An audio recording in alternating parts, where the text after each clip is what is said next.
नमस्कार दोस्तों, learn trick study में आपका स्वागत है। ये है हमारी इंडियन पॉलिटी मास्टर क्लास का पार्ट 04। नमस्कार। पिछले कुछ भागों में हमने संविधान बनने की पूरी प्रक्रिया को समझा। आज हम संविधान के उस हिस्से पर बात करेंगे जिसे संविधान का दिल, उसकी आत्मा और उसका दर्शन भी कहा जाता है। यानी प्रस्तावना या प्रियम्बल। जी हाँ, प्रस्तावना। आज हम जानेंगे कि ये प्रस्तावना आखिर है क्या, इसका विचार कहाँ से आया और वो जो सबसे शक्तिशाली लाइन है, हम भारत के लोग, उसका असली मतलब क्या है। बिल्कुल। और साथ ही हम ये भी समझेंगे कि भारत को एक संप्रभु, समाजवादी, पंथ-निरपेक्ष, लोकतांत्रिक गणराज्य क्यों कहा जाता है। इन भारी भरकम शब्दों का असल में क्या मतलब है। और आखिर में हम प्रस्तावना से जुड़े कुछ बहुत ही महत्वपूर्ण न्यायिक मामलों पर भी चर्चा करेंगे। तो अगर कोई इस विषय में नया है तो चिंता की कोई बात नहीं, ये चर्चा आपके लिए ही है। तो शुरू करते हैं। चलिए, सबसे पहले ये समझते हैं कि प्रस्तावना आई कहाँ से। मतलब जब संविधान बन रहा था तो ये सवाल तो आया ही होगा कि संविधान की आत्मा क्या होगी, देश किस दिशा में जाएगा। बिल्कुल, ये सबसे बड़ा सवाल था और इसका जवाब हमें मिलता है उद्देश्य प्रस्ताव में, जिसे ऑब्जेक्टिव रेजोल्यूशन भी कहते हैं। अच्छा, ये उद्देश्य प्रस्ताव क्या था? देखिए, 13 दिसंबर 1946 को पंडित जवाहरलाल नेहरू ने संविधान सभा के सामने एक प्रस्ताव रखा। यही था उद्देश्य प्रस्ताव। इस प्रस्ताव में उन्होंने खाका पेश किया कि आजाद भारत कैसा देश बनेगा, यहाँ जनता की क्या भूमिका होगी, सभी को न्याय, स्वतंत्रता और समानता जैसे आदर्श कैसे मिलेंगे। एक तरह से ये पूरे संविधान का विजन था। यानी ये सिर्फ एक प्रस्ताव नहीं था, बल्कि एक वादा था, देश की जनता से एक वचन। आपने बिल्कुल सही शब्द इस्तेमाल किया। ये एक वचन था। और फिर 22 जनवरी 1947 को संविधान सभा ने इसे सर्वसम्मति से स्वीकार कर लिया। और यही आगे चलकर हमारे संविधान की प्रस्तावना बना। जी हाँ, इसी उद्देश्य प्रस्ताव का जो संशोधित रूप है वही हमारी प्रस्तावना है। तो ये तो हुई इसकी कहानी, लेकिन इसका जो आइडिया है कि संविधान में एक प्रस्तावना होनी चाहिए, ये कहाँ से लिया गया? ये एक अच्छा सवाल है और एग्जाम्स में अक्सर पूछा जाता है। देखिए, प्रस्तावना की जो अवधारणा है, मतलब जो कॉन्सेप्ट है, वो संयुक्त राज्य अमेरिका के संविधान से लिया गया है। अच्छा, तो सोच अमेरिका से आई। हाँ, लेकिन प्रस्तावना की जो भाषा है, जो लिखने का शैली है, वो ऑस्ट्रेलिया के संविधान से प्रेरित है। मतलब सोच अमेरिका से और लिखने का तरीका ऑस्ट्रेलिया से। ये तो आसान हो गया याद रखना। बिल्कुल। अब आते हैं प्रस्तावना की मेरे हिसाब से सबसे शक्तिशाली लाइन पर, हम भारत के लोग। ये सुनने में बहुत सरल लगता है, पर इसका अर्थ बहुत गहरा है। ये सिर्फ 3 शब्द नहीं, ये एक क्रांति है। इस एक वाक्य ने भारत की पूरी राजनीतिक व्यवस्था की नींव रख दी। इसे थोड़ा और आसान भाषा में समझाइए। इसका सीधा सा अर्थ है कि इस देश की जो अंतिम शक्ति है, जो अल्टीमेट सॉवरेन है, वो कोई राजा नहीं है, कोई सेना नहीं है, बल्कि वो है भारत की जनता। शक्ति का स्रोत जनता है। ठीक यही, शक्ति जनता से निकलकर संविधान में जाती है और फिर संविधान उस शक्ति को सरकार के अलग अलग अंगों में बांटता है। अच्छा, इसे एक उदाहरण से समझ सकते हैं। जैसे पहले राजशाही होती थी, राजा का फैसला ही कानून होता था। बिल्कुल, वहां जनता से कोई नहीं पूछता था। लेकिन भारत में क्या होता है, हर 5 साल में चुनाव होते हैं, लोग वोट देकर अपनी सरकार चुनते हैं और अगर वो सरकार ठीक काम नहीं करती तो अगले चुनाव में उसे हटा भी सकते हैं। तो इसका मतलब ये हुआ कि संविधान हम पर थोपा नहीं गया है, बल्कि हम लोगों में ही इसे बनाया है और खुद को समर्पित किया है। एग्जैक्टली। इसीलिए ये लाइन सबसे महत्वपूर्ण है। We the people of India adopt, enact and give to ourselves this constitution। चलिए अब प्रस्तावना के उन शब्दों पर आते हैं जो भारत की प्रकृति को परिभाषित करते हैं। भारत एक साथ 5 चीजें हैं। हाँ, और ये एक क्रम में है। संप्रभु, समाजवादी, पंथ निरपेक्ष, लोकतांत्रिक, गणराज्य। तो एक एक करके समझते हैं। सबसे पहले संप्रभु यानी सॉवरन, इसका क्या मतलब है? संप्रभु का सीधा सा मतलब है अपने फैसले खुद लेना। भारत अपने आंतरिक और बाहरी निर्णय लेने के लिए पूरी तरह से स्वतंत्र है। उस पर किसी दूसरे देश का कोई दबाव नहीं है। जैसे भारत अपनी विदेश नीति खुद तय करता है, उसे किस देश से दोस्ती करनी है, किससे नहीं, यह फैसला दिल्ली में होता है, किसी और राजधानी में नहीं। एकदम सही उदाहरण। अगला शब्द है समाजवादी यानी सोशलिस्ट। ये शब्द सुनते ही कई लोगों के मन में अलग अलग विचार आते हैं। हाँ, और ये समझना जरूरी है कि भारत का समाजवाद सोवियत संघ वाला समाजवाद नहीं है, जहां सब कुछ सरकार का होता है। तो फिर हमारे यहाँ इसका क्या मतलब है? यहां इसका मतलब है लोकतांत्रिक समाजवाद। इसका लक्ष्य है देश के संसाधनों का न्यायपूर्ण बंटवारा करना ताकि अमीर और गरीब के बीच की खाई कम हो। मतलब अवसरों की असमानता को कम करना। बिल्कुल। जैसे गरीबों के लिए मुफ्त शिक्षा और राशन की योजनाएं, सरकारी अस्पताल, ये सब इसी समाजवादी सोच का नतीजा है। ठीक है।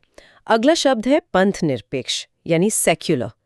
ये भी एक बहुत चर्चित शब्द है। पंथ निरपेक्ष का बहुत सरल अर्थ है कि राज्य का अपना कोई आधिकारिक धर्म नहीं होगा। मतलब सरकार की नजर में सभी धर्म बराबर हैं। हाँ बिल्कुल। सरकार ना तो किसी धर्म को बढ़ावा देगी, ना ही किसी धर्म को दबाएगी। वो सभी धर्मों को समान सम्मान और संरक्षण देगी। भारत का सेक्युलरिज्म पश्चिमी सेक्युलरिज्म से अलग है। ये एक महत्वपूर्ण पॉइंट है। अब आते हैं लोकतांत्रिक और गणराज्य पर। लोग अक्सर इन दोनों को एक ही समझ लेते हैं। हाँ, लेकिन इनमें एक बारीक सा फर्क है। लोकतंत्र का मतलब है जनता का शासन। सरकार को चुनने और हटाने की शक्ति जनता के पास है। ये सरकार की प्रणाली से जुड़ा है। जैसे हमारे प्रधानमंत्री और सांसद, ये सब लोकतांत्रिक प्रक्रिया से चुने जाते हैं। बिल्कुल। लेकिन गणराज्य या रिपब्लिक का संबंध देश के प्रमुख से है, हेड ऑफ स्टेट से। अच्छा। गणराज्य का मतलब है कि देश का जो सर्वोच्च पद है वो वंशानुगत नहीं होगा, वो पद चुनाव से भरा जाएगा। तो भारत में देश के प्रमुख राष्ट्रपति हैं और उनका चुनाव होता है, वो किसी शाही परिवार से नहीं आते। एकदम सही। इसीलिए भारत एक लोकतांत्रिक गणराज्य है। लोकतंत्र भी है और गणराज्य भी। यहाँ से हमारी बातचीत एक बहुत ही दिलचस्प मोड़ पर आती है। एक बड़ा संवैधानिक सवाल खड़ा होता है। क्या ये जो प्रस्तावना है, ये खुद संविधान का हिस्सा है? क्या अदालतें इसके आधार पर कोई फैसला दे सकती हैं? इस पर न्यायपालिका का सफर भी काफी उतार चढ़ाव भरा रहा है। और ये सफर शुरू होता है 1960 के बेरूबारी मामले से। आज ये सुनना शायद अजीब लगे, लेकिन उस मामले में सुप्रीम कोर्ट ने कहा था कि प्रस्तावना संविधान का हिस्सा नहीं है। क्या? ये तो बहुत बड़ी बात है। मतलब जैसे किताब का कवर किताब का हिस्सा ही नहीं है। इसके पीछे अदालत का तर्क क्या था? अदालत का तर्क ये था कि प्रस्तावना संविधान बनाने वालों के विचारों को समझने की एक कुंजी तो है, लेकिन ये कानून का स्रोत नहीं है। मतलब ये ना तो सरकार को कोई शक्ति देती है और ना ही सरकार की किसी शक्ति पर रोक लगाती है। अच्छा, तो इसे सिर्फ एक परिचय माना गया, एक लागू करने योग्य हिस्सा नहीं। जी, उस समय के लिए ये एक बहुत ही शाब्दिक व्याख्या थी। लेकिन फिर आया 1973 का ऐतिहासिक केशवानंद भारती मामला, जिसने भारतीय संविधान की व्याख्या को हमेशा के लिए बदल दिया। केशवानंद भारती मामला सिर्फ एक केस नहीं है, ये एक संवैधानिक महाकाव्य है। इस मामले में सुप्रीम कोर्ट ने अपने ही 13 साल पुराने फैसले को पूरी तरह से पलट दिया। हाँ, कोर्ट ने साफ शब्दों में कहा कि प्रस्तावना न सिर्फ संविधान का हिस्सा है, बल्कि ये उसका एक अभिन्न अंग है, एन इंटीग्रल पार्ट। और मुझे लगता है इसी मामले में मूल ढांचा यानी बेसिक स्ट्रक्चर के सिद्धांत का भी जन्म हुआ था। बिल्कुल। और ये शायद भारतीय न्यायपालिका का सबसे महत्वपूर्ण आविष्कार है। मूल ढांचे के सिद्धांत का एक तरह से संविधान के लिए एक सुरक्षा कवच है। ये सिद्धांत है क्या और ये प्रस्तावना से कैसे जुड़ा है? सुप्रीम कोर्ट ने कहा कि संसद को संविधान में संशोधन करने की शक्ति तो है, लेकिन ये शक्ति असीमित नहीं है। संसद संविधान में बदलाव कर सकती है, यहाँ तक कि प्रस्तावना में भी कर सकती है, लेकिन वो संविधान के मूल ढांचे या उसकी बुनियादी विशेषताओं को नष्ट नहीं कर सकती। तो ये मूल ढांचा है क्या? क्या इसकी कोई लिस्ट है? यहीं पर यह सिद्धांत और भी शक्तिशाली हो जाता है। कोर्ट ने जानबूझकर इसकी कोई निश्चित लिस्ट नहीं दी। उन्होंने कहा कि ये समय समय पर केस के आधार पर तय किया जाएगा। लेकिन उन्होंने कुछ उदाहरण दिए, जैसे लोकतंत्र, पंथ निरपेक्षता, कानून का शासन। और प्रस्तावना का क्या? और सबसे महत्वपूर्ण बात, उन्होंने कहा कि प्रस्तावना में जो आदर्श दिए गए हैं वो भी इस मूल ढांचे का हिस्सा हैं। अच्छा, तो इसका मतलब ये हुआ कि संसद कोई ऐसा संशोधन नहीं कर सकती जो भारत को एक लोकतांत्रिक गणराज्य के रूप में बदल दे या न्याय और स्वतंत्रता के आदर्शों को ही छीन ले। बिल्कुल। केशवानंद भारती मामले ने प्रस्तावना को एक सजावटी परिचय से उठाकर संविधान का प्रहरी बना दिया। इसने ये स्थापित कर दिया कि प्रस्तावना सिर्फ शब्द नहीं है, बल्कि ये वो कसौटी है जिस पर हर कानून और हर संवैधानिक संशोधन को परखा जाएगा। तो बेरूबारी से लेकर केशवानंद भारती तक का ये सफर दिखाता है कि कैसे हमारी न्यायपालिका ने समय के साथ प्रस्तावना के गहरे अर्थ को समझा और उसे संरक्षित किया। एकदम सही।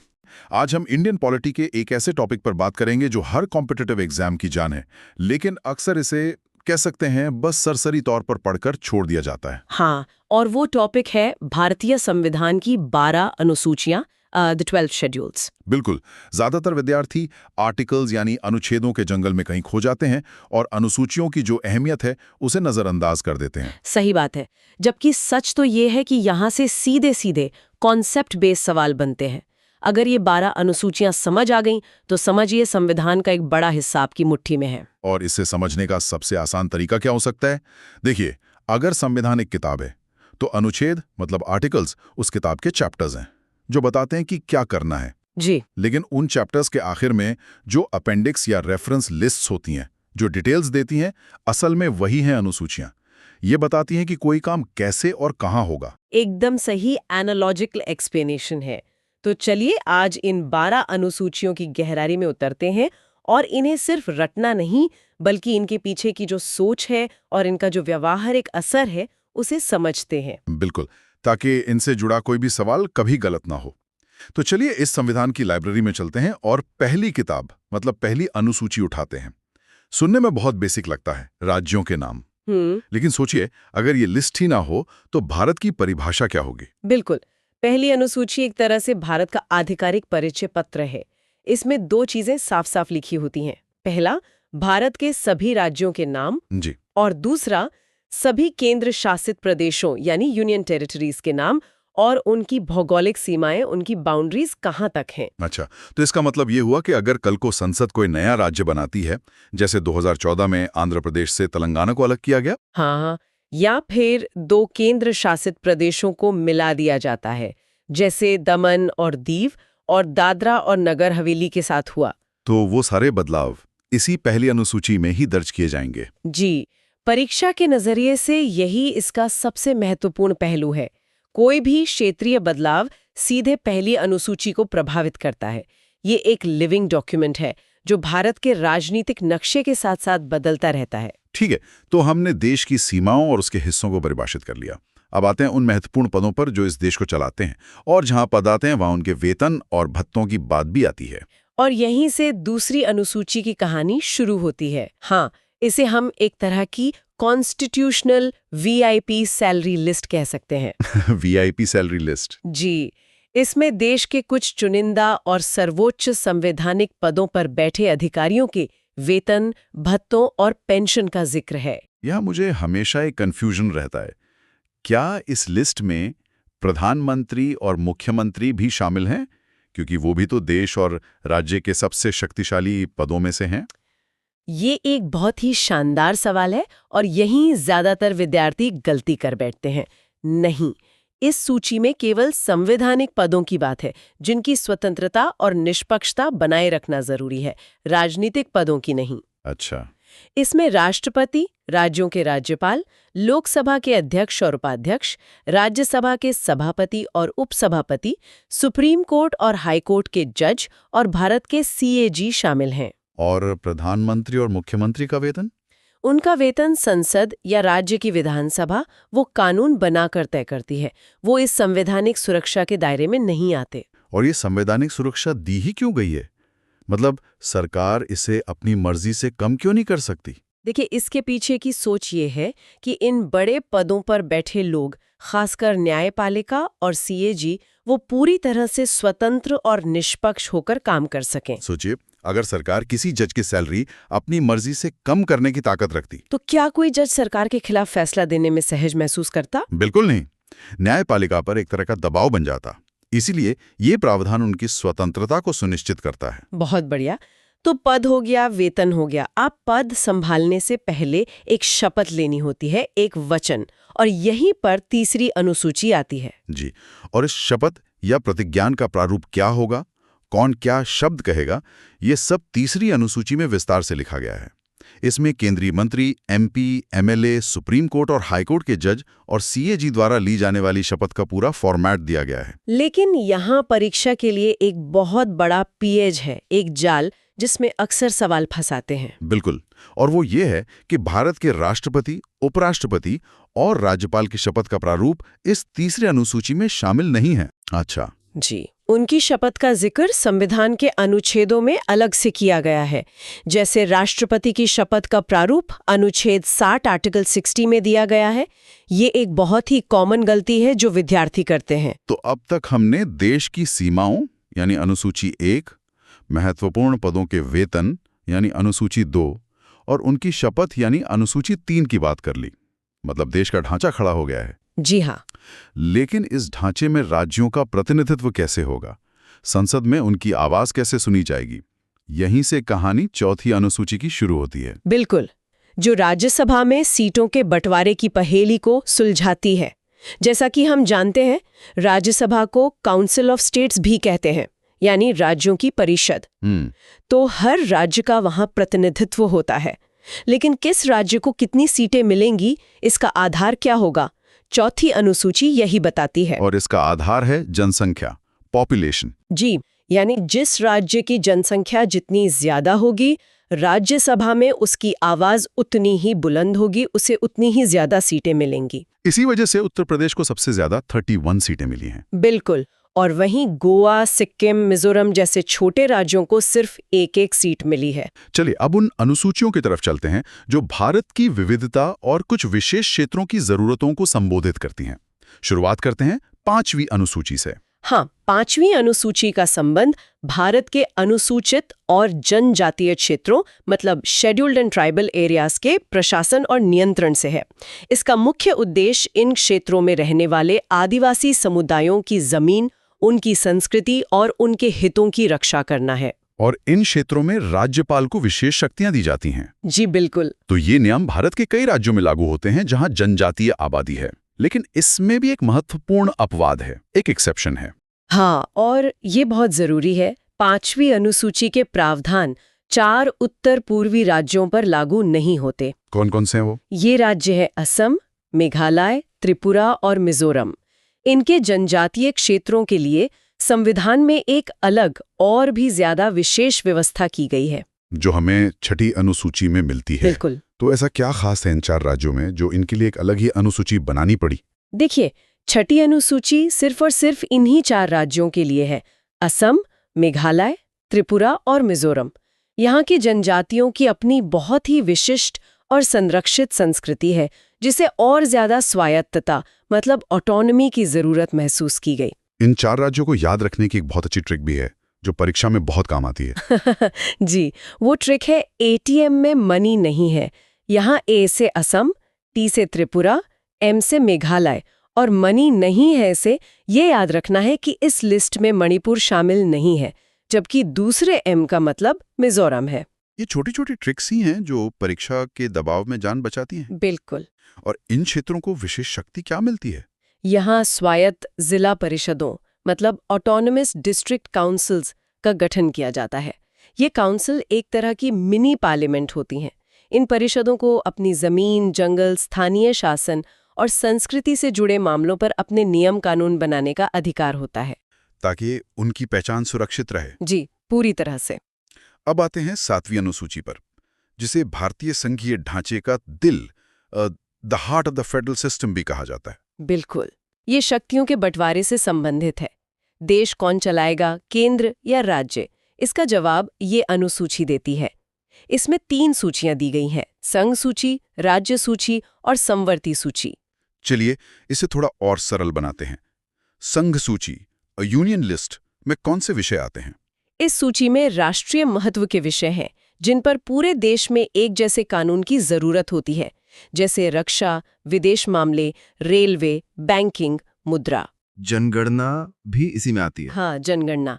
इन पर कानून बनाने का अधिकार सिर्फ और सिर्फ केंद्र सरकार यानी संसद के पास है। ठीक है, फिर आती है राज्य सूची या स्टेट लिस्ट। इसमें क्षेत्रीय महत्व के विषय आते हैं, जैसे पुलिस, कृषि, लोक स्वास्थ्य, स्थानीय शासन। अच्छा, तो ये वो विषय हैं जो हर राज्य की अपनी जरूरतों के हिसाब से अलग हो सकते हैं। जी, सामान्य परिस्थितियों में इन पर कानून बनाने का अधिकार राज्य सरकारों का होता है। और फिर आती है सबसे दिलचस्प सूची, समवर्ती सूची, कॉन्करेंट लिस्ट, जहां केंद्र और राज्य दोनों की शक्तियां मिलती हैं, लेकिन असली कहानी तो टकराव में है। जब केंद्र और राज्य दोनों एक ही विषय पर कानून बना दें, जैसे शिक्षा पर या जंगल पर, तो क्या होता है? बिल्कुल, और यहीं पर संविधान का झुकाव केंद्र की तरफ साफ दिखता है।